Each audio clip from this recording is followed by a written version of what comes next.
Conor, commiserations on the fight, but I mean, I think a lot of people are agreeing here. Probably your best performance against your hardest caliber opponent. I mean, just talk me through your opinion of the fight tonight. Yeah, I mean, it's a hard one to swallow, man.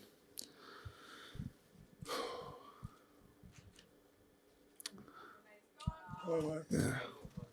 It's a hard one to swallow. I mean, obviously, I didn't come into the fight thinking it would be that close. I didn't come into the fight to lose. I didn't come in the fight for anything apart from winning. And obviously, it weren't good enough. So I need to do better. Ring Rats Boxing Highs. Felicidades, hermano. Muchas gracias, amigo.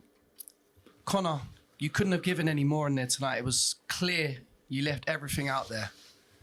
How did you feel when you heard the final bell? And what was it like being so close to your nemesis? I mean,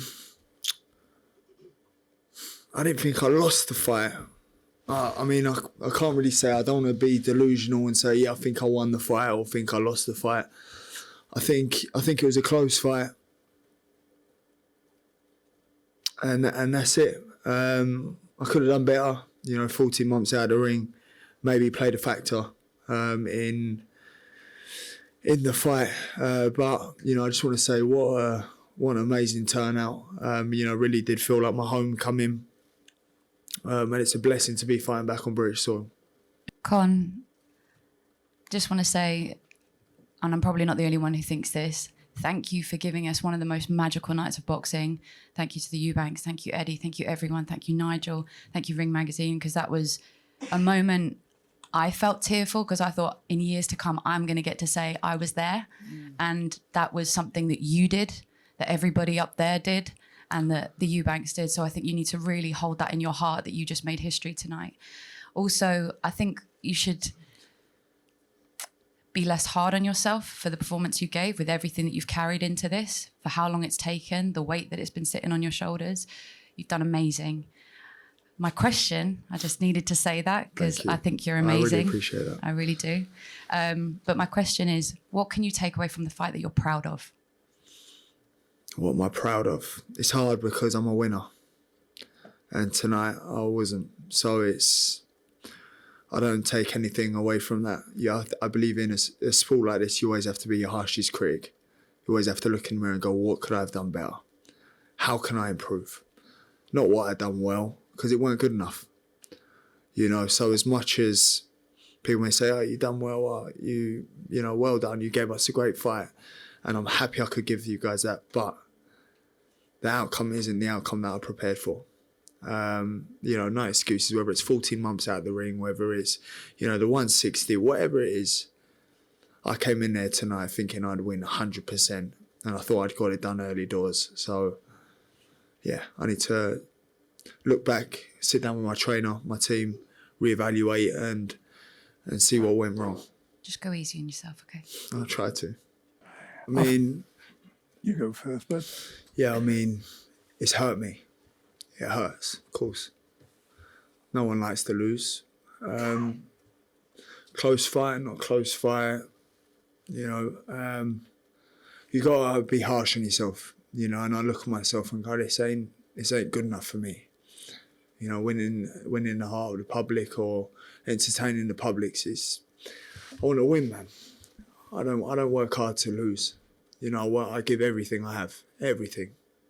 I made sacrifices that were so hard to make, but I just need to do better. I don't think people put enough credit on the boxing ability, for me. Doing 10 rounds, doing 12 rounds, I'm well conditioned, and I can box. I haven't always got to knock out my opponents. Well, evidently I have, but I mean, I can do 12 rounds, in a weight class. There's 2 weight classes above my weight. The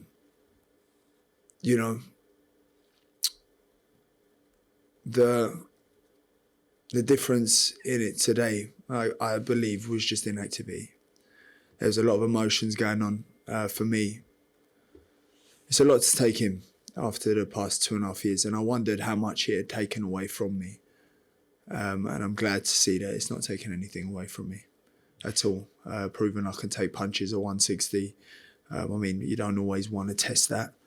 And my goal is to not test that, but also I can dish it out at 160 and comfortably hurt my opponent, EUBANK, multiple rounds, and have him on shaky legs. I just couldn't get a finish, which I put down to ring rust. I couldn't pull the trigger and get him out of there. As a fighter, you're obviously going to want revenge, as you said. You feel you can win the next fight. However, at this weight, with the kind of damage that you'll have to take well above your weight class, would it be wiser? Would you consider just fighting at your weight and chasing a championship? As Eddie said, you are a star tonight. I haven't heard anybody criticize you. Some people think it was even a draw. So could this be enough and you just go back to your class and pursue for a championship? Do you know what's hard? Is it was so close. Well, so people are telling me. I felt like it was close. That's what's hard. Is it was so close and I just didn't get the nod. That's what's painful. Not as painful as Chris missing weight by 0.05, but it was painful. And it was just, if it was as close as people were saying it is, that's what's painful. Because I weren't outclassed. I wasn't hurt in there. I just couldn't get the finish. I just couldn't pull the trigger and keep it moving. I'm known for having my opponent hurt and getting finished. So it's one of them things where it's like, do I avenge the loss? Do I drop back down to 147 and win the WBC world title? If Barrios is watching, I'd love that. But I feel like this one's, it's frustrating because I feel like I just want to settle this.